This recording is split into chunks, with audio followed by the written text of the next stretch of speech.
Donc, les amis, avant de débuter le conseil, parce que c'est quand même un conseil spécial, je voulais quand même vous faire part. J'ai eu le temps de regarder ça juste aujourd'hui, avec tout ce qui s'est passé cette semaine. Le résultat pour le sondage là, sur la garde des poules en milieu urbain. Bon, ce que je vous dirais que je voulais faire part un peu en primeur des résultats. Il va nous rester des choses à travailler, bien sûr, là. Donc, c'est important, vous voulez connaître l'opinion des citoyens à l'égard de la possibilité que la Ville puisse adopter un règlement permettant et encadrant la garde des poules en milieu urbain. On voulait obtenir le pouls de la population sur cette question qui était primordiale pour nous. Et on le voit d'ailleurs présentement dans plusieurs municipalités. Je veux remercier, on a eu 1963 personnes qui ont pris la peine de répondre au sondage. C'est une participation qui est quand même massive, qui indique clairement que l'intérêt des citoyens à l'égard de ce sujet. Alors, plusieurs personnes sont heureuses d'apprendre que l'appui à l'adoption d'un règlement permettant la garde de poules est très largement majoritaire. Et puis, je vous fournirai à un moment donné là, les tableaux. Là, c'est encore tout chaud. Là. Ça vient de sortir de l'imprimante. C'est 74,3 % des citoyens sondés sont favorables au projet, soit 3 citoyens sur 4. C'est sûr que le 74 est composé de gens qui, oui, tu sais, très favorables, puis il y en a, oui. Bon, alors c'est comme ça que c'était calculé, puis en fait, c'est notre ami Florent là, qui s'est occupé de ça. En grande majorité, ces gens sont favorables parce qu'ils considèrent la pratique comme écologique, éducative et qu'elle favorise l'autonomie alimentaire. C'est des commentaires là, qui ont été sortis. C'est pas toutes les personnes qui sont en faveur de la garde de poules en milieu résidentiel et puis qui ont l'intention d'en garder chez elles. Parce que de ces gens-là, il y a des gens qui peuvent s'exprimer, dire on est pour. Ça ne veut pas dire qu'ils en veulent des poules à leur résidence. Donc, c'est 43 % des personnes favorables à la garde ont démontré de l'intérêt. Donc, quoi qu'il en soit, les résultats, on peut dire qu'ils sont vraiment clairs. Donc, on va immédiatement mettre en place un comité aviseur qui sera chargé d'élaborer le contenu de ce règlement. Là, présentement, on travaille au niveau juridique. Le service de l'urbanisme a beaucoup d'infos là-dessus. Ils sont allés chercher des choses. J'en ai encore vu passer là, avant-hier avec Lévis. J'ai transmis l'information à Normand. On va le regarder. Il y a bien des choses à regarder. Est-ce qu'il va y avoir un permis? Combien pourrait coûter ce permis-là? S'il y a un coût? À quel endroit dans le cours? Quel type de bâtiment? Ça, c'est une chose que je vois beaucoup dans les villes, le type de bâtiment. En tout cas, toutes sortes de choses comme ça pour arriver à faire un certain travail. J'ai déjà demandé à Yves après de l'amener l'angle, si vous voulez, de la réglementation, la gestion animalière. Les poules vont avoir comme un chapitre. Ça va être revu après ça à la sécurité publique pour être par la suite présenté à nous. Comme je vous ai dit, l'urbanisme fait un travail particulier pour la question des poules. Parce que s'il y a des permis, s'il y a des inspections, ces choses-là, bien sûr que l'urbanisme va s'en occuper, tandis que la gestion animalière, c'est un peu plus près du service policier ou de la firme avec qui on fait affaire là, pour la vérification des animaux errants. Donc, c'est certain que la conséquence de mettre un règlement, ça veut dire que des gens à la ville qui auraient présentement des poules, il va falloir qu'ils se conforment. Là. Si les nouvelles personnes qui désirent avoir des poules suivent la réglementation, il faut que ça soit valable pour tout le monde. Il va y avoir un petit enjeu là, à ce niveau-là. On pourra donner un certain délai, là, mais il va y avoir un enjeu, c'est certain, mais je ne peux pas demander ah, toi, vu que tu n'avais avant, tu es en droit acquis, il n'y a pas de droit acquis là-dedans. Là. Il faut que tu te conformes. Ce qui nous suggère le poulailler, l'enclos. En tout cas, il y a des choses à encadrer. Donc, c'est sûr qu'on va tenir compte des suggestions des gens. Il y a des recommandations aussi que les gens ont faites. Il y a certaines craintes qui ont été soulevées par des citoyens. Puis moi, j'ai parlé à plusieurs élus à date là, qui sont en processus ou qui l'ont adopté dernièrement. Là, puis il me vient un exemple là, en tête. la mairesse de Doreen Assad de Brossard. Comment est-ce qu'ils ont fait ça? Qu'est-ce qu'ils ont vécu? C'est-tu problématique? Quelle tranche de la population qui sont plus inquiets? Donc, je suis allé chercher beaucoup d'informations pour le faire le mieux possible. Et le conseil se penchera après, est-ce qu'on fait un projet pilote ou on l'applique partout? Ça aussi, c'est une question qu'il faut pouvoir répondre. On va essayer de faire un règlement modèle efficace qui fait en sorte qu'on va assurer la salubrité du milieu, le respect de la quiétude des résidents, le bon voisinage et bien sûr faire en sorte d'assurer la santé et le bien-être animal. Ça, c'est quand même des éléments importants que le MAPAC nous demande. On ne négligera rien pour que la pratique se passe au mieux et surtout que le règlement soit respecté en intégralité. Là, je veux quand même le dire tout de suite, ce n'est pas une porte ouverte pour la garde d'autres types d'animaux de ferme. Là. Et on est sur les pôles urbaines, il faut se calmer. Les choses devraient aller assez rondement, si bien que nous devrions être en mesure d'adopter ce règlement le plus vite possible. Mais lorsque l'urbaniste travaille, qui ajuste ça, il y a aussi la gestion animalière. Je pense qu'Isabelle Boileau a besoin, le délai habituel, c'est à peu près comme sur presque 3 mois là, pour que ça soit adopté. Donc, encore une fois, merci à toutes les personnes qui ont répondu au sondage, puis on va y travailler. Aussitôt qu'on va avoir l'information, ça va revenir aux membres du conseil. Après que la sécurité publique va l'avoir regardé, j'ai confié cette responsabilité-là à Yves comme président. D'ailleurs, Yves travaille aussi au niveau là, avec le juridique là, pour finir de travailler notre gestion animalière.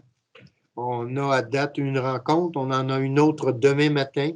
Je suis agréablement surpris des informations qu'on a pu obtenir de les gens qui ont le contrat, la SPCA. Et ils nous ont amené vraiment beaucoup d'informations, puis ils vont nous en amener d'autres demain. Ils ont une expérience, hein? Ils ont un vécu ailleurs, et puis vraiment, c'est pratique pour essayer de faire ça le plus simple possible. Il faut se rappeler que dans la gestion animalière aussi, bien, il y a les chiens dangereux, qui est une loi provinciale. Donc, il y a plusieurs choses qu'il faut capable d'être adoptées. Alors, merci beaucoup. Je voulais vous le dire avant parce que, bon, au niveau d'une séance spéciale, si tous les membres ne sont pas présents, je ne pouvais pas rajouter ça à mes dossiers du maire, mais je trouvais qu'il était important de transmettre l'information. Monsieur le maire, pouvez-vous, j'aurais une petite question. Dans votre rapport, parce que là, vous venez de mentionner qu'il y aura peut-être possibilité, on va regarder la possibilité pour un projet pilote ou pas. Avez-vous dans le sondage une idée de quel quartier? Est-ce qu'il y a un quartier en particulier qui ressort du lot ou c'est pas mal égal partout? Ou... Bon, c'est assez égal. Je dirais que je pense qu'il y a 1 ou 2 quartiers qui sortent un petit peu plus fort. Entre autres, Rivière-Nord. Je ne suis pas certain si ce n'est pas le quartier des Érables, mais c'est assez égal. C'est assez égal. Il y a des gens de l'extérieur aussi, bon, qui ont eu quand même, je dirais, la délicatesse de le dire qu'ils restaient ailleurs. Mais regarde, on ne sait jamais. Ces gens-là, ils peuvent nous amener une information qui peut être pertinente, mais ils ne font pas partie des statistiques de quartier, là, ça, c'est certain. Merci. Donc, on va aller à notre assemblée. Alors, merci de votre présence. Vous avez vu qu'Isabelle Boursier a pris la place d'Isabelle Boileau pour faire la séance. Donc, bienvenue Isabelle. Et Bastien Morin, qui est le directeur général adjoint dans la portion administrative et communautaire, qui remplace M. Christian Bellemare ce soir. Alors, merci, bienvenue à vous tous. Donc, je vais accepter un proposeur prière pour l'ordre du jour, s'il vous plaît. Merci beaucoup. Donc, l'adoption du jour, c'est qui? C'est le proposé, Marc Lamar. Je vais l'appuyer. Patrice Paquette. Merci beaucoup. Donc, au point 2, dans les dossiers du maire, en fait, c'est la coalition Santé Laurentides. C'est beaucoup de municipalités d'MRC au niveau des Laurentides. On fait tous une résolution là, d'appui qui parle de certaines statistiques, qui demandent à ce que le plus rapidement possible, on puisse moderniser notre hôpital. Ça se fait à différents endroits. Moi, j'ai eu à faire une capsule parce que, bon, le centre hospitalier est sur notre territoire. Donc, vous voyez tous les considérants. Je pense que c'est important de le faire. Le gouvernement a un plan, mais je pense qu'il est important de rappeler au gouvernement que, malheureusement, la région des Laurentides, au niveau des services sociaux et entre autres au niveau des services de soins de la santé, on est un peu, quasiment des fois un petit peu un pays du tiers-monde. On est un petit peu sous-financé depuis plusieurs années.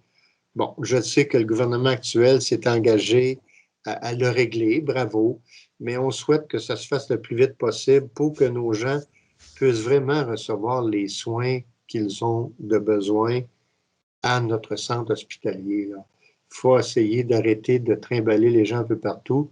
Je sais qu'il y a eu un très bon travail qui a été fait par la Fondation de l'hôpital pour certains services, que ce soit la dialyse, entre autres, le centre d'oncologie, et vous savez, même la petite machine là, pour passer un IRM, la Fondation de l'hôpital a joué un rôle. Là, elle a joué un rôle aussi dans l'acquisition d'un scan. Ça fait des différences quand tu as à être soigné puis que tu peux faire ça chez vous. Mais bref, alors si vous permettez, j'aimerais bien proposer cette proposition-là et je souhaiterais, si c'est possible pour tous, de l'appuyer de façon unanime là, par les membres du Conseil. Je ne sais pas si, bon, moi, je veux la proposer. Peut-être qu'il faut un appuyeur. Je sais que dans le texte, on dit « il est à l'unanimité mais je voulais le faire de cette façon-là. Est-ce que ça va, Mme Boursier? Oui, ça va bien. Parfait. Donc, je le propose, puis vous acceptez tous les membres à l'unanimité? À l'unanimité. Merci beaucoup. Pour la période de questions, il n'y a pas eu de questions qui étaient adressées aux membres du Conseil. On est dans les affaires courantes, donc soumission et contrat, la fourniture et plantation d'arbres. Donc, c'est un montant octroyé à Max-Émile Boucher, qui est une différence quand même de 60 000 $ pour une plantation d'arbres qui va quand même être importante cette année à la ville, comme on s'était donné dans notre objectif d'y aller avec 500 arbres. Puis, je suis bien content de ça. C'est un beau geste environnemental. Ça joue un rôle, hein, des arbres, c'est incroyable. Alors, je peux deviner qui veut le proposer. Là, j'y vois les yeux. OK, avec plaisir, je vais le proposer. C'est bien le fun de pouvoir améliorer notre couvert forestier encore cette année. Donc, je vais le proposer. Et je vais l'appuyer. Merci. Service de gestion et d'animation du programme Camp de jour estival. Donc, M. Morin, vous avez fait parvenir beaucoup d'informations. Donc, c'est un montant octroyé à 90, 75, 77, 19 Québec Inc. C'est l'air en fête, là. Et puis, c'est quand même au montant de 312 480 qui fait une différence. C'est sûr que là, on parle avec des mesures sanitaires. Hein, encore, on est en plein dedans, puis je pense qu'on va l'être encore. La bonne nouvelle pour les citoyens, c'est qu'on va couvrir comme l'an passé là, pour qu'il y ait un montant maximal de 53 $ parce qu'il va y avoir un 35 $ qui va être payé par la ville de Saint-Eustache. Je pense que c'est une bonne nouvelle pour les gens. On fait l'effort parce qu'on est encore en pandémie, parce qu'on présume que si nous ne l'étions plus, ben, les prix vont baisser parce qu'ils n'ont pas tout à fait les mêmes choses à rencontrer. Alors, c'est pour ça qu'on arrive avec cette offre-là aux citoyens. Je pense qu'il est bien correct. Donc, je vais accepter un proposeur appuyeur, s'il vous plaît. Monsieur le maire, ça va me faire plaisir de proposer. Oh, mais je vais l'appuyer. Bien, merci beaucoup. Dans les dossiers des directeurs, directrices du greffe et des affaires juridiques, donc, c'est le règlement d'application pour favoriser la protection des personnes par la mise en place d'un encadrement concernant les chiens, désignation des personnes chargées de l'application. En fait, comme je vous disais tantôt, par rapport à la loi hein, pour les chiens dangereux, donc il faut s'ajuster et bien sûr que notre contrôleur animalier, soit la SPCA, va jouer un rôle important, mais on va autoriser le directeur du service de police qui va être responsable de l'exercice des pouvoirs prévus à la section 3 du dit règlement. C'est-à-dire donc quand il y a tout le processus qui est en marche pour un chien dangereux, il est préférable qu'on laisse ça au directeur de police. Bien sûr qu'on va avoir un rapport, là, on va avoir un suivi, mais ça ne sera pas directement au conseil parce que souvent, que ce soit le contrôleur animalier qui peut avoir travaillé avec le service de police, eux autres, ils ont des faits, ils ont des choses pour être capables d'avancer. Donc, il va falloir un proposeur appuyable dans ce sens-là. Je vais proposer, M. le maire. Et je vais l'appuyer. Sylvie Mallette. Merci beaucoup. Le regroupement d'assurance de dommages, donc conclusion d'une entente. Comme vous le dit Mme Boursier, c'est sûr qu'il va y avoir un travail qui va être fait parce qu'il y a des choses qu'il faut qu'on revoie. Il est important de s'assurer parce qu'à minuit et 1 seconde, ce soir, on ne serait plus assuré. Donc, on va y aller comme ça. Vous avez eu toutes les explications et vous avez aussi le versement qui représente pour le terme 2021-2022 la quote-part de la franchise collective dans le regroupement auquel on fait affaire.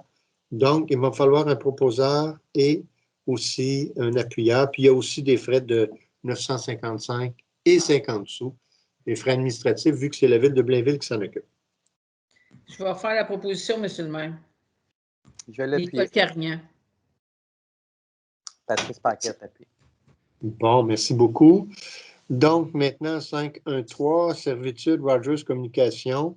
Donc, il y a eu aussi tantôt là, les explications pour différentes questions qui ont été posées. Je rappelle quand même que c'est un dossier qui avait été accepté là, à un moment donné par l'urbanisme, CCU, etc.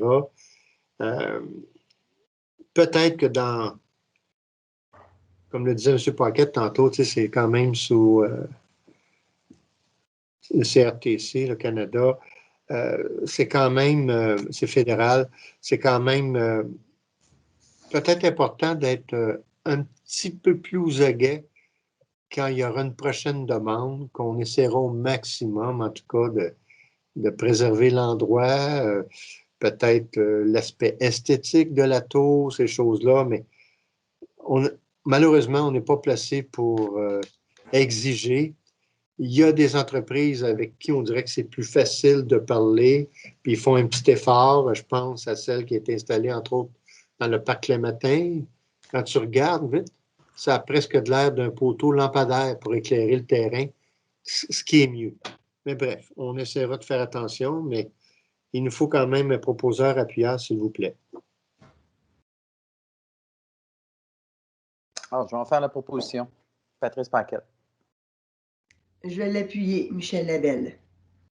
Moi, je vais m'inscrire contre cette proposition-là, M. le maire, pour les raisons que j'ai parlé tantôt. Merci beaucoup, monsieur. Merci. Je comprends. Souscription d'assurance générale, bien là, vous voyez, vous avez un descriptif que vous a fourni Isabelle Boursier. Donc, c'est par l'entremise de BFL Canada, Risques et Assurances Incorporées et la Capitale Assurance Générale, parce que vous avez une partie qui est automobile, ces choses-là, et c'est la Capitale qui a remporté la soumission. Vous avez le descriptif, et je le répète, c'est des montants qui seraient le maximum, qu'on analyse, qui va être revu à la baisse. Ce qui est important, c'est d'avoir notre assurance ce soir. On ne peut pas se permettre, la ville, là, de ne pas être couvert par une assurance. Donc, c'est sûr qu'on va autoriser la greffière à signer tout document pour donner plein effet.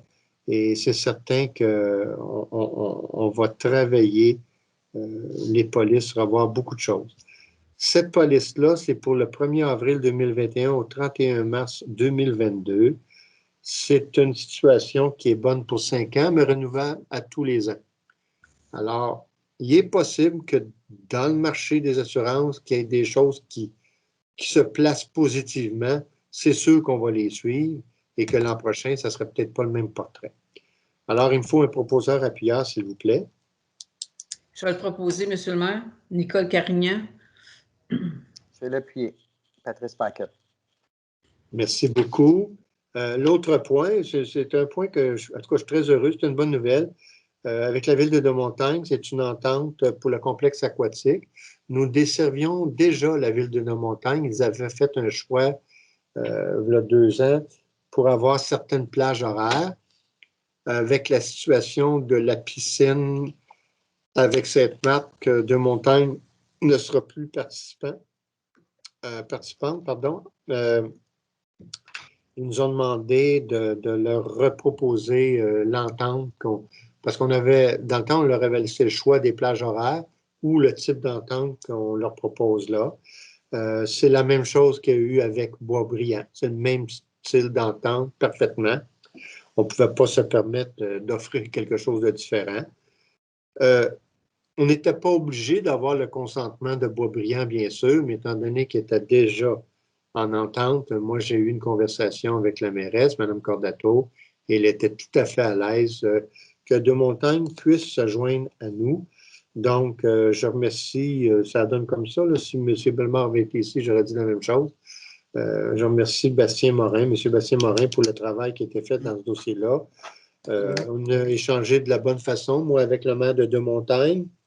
Je sais que Bastien a travaillé avec le directeur général de Deux-Montagnes. C'est une belle entente. Je suis bien content. C'est quelque chose de très positif pour notre ville. Donc, proposeur appuyeur, s'il vous plaît. Donc, ça me fait plaisir de le proposer. Merci beaucoup, M. Morin. Une belle entente à long terme avec Deux-Montagnes. Donc, très heureux de le proposer. Ça va me faire plaisir de le seconder. OK. Isabelle Mathioli.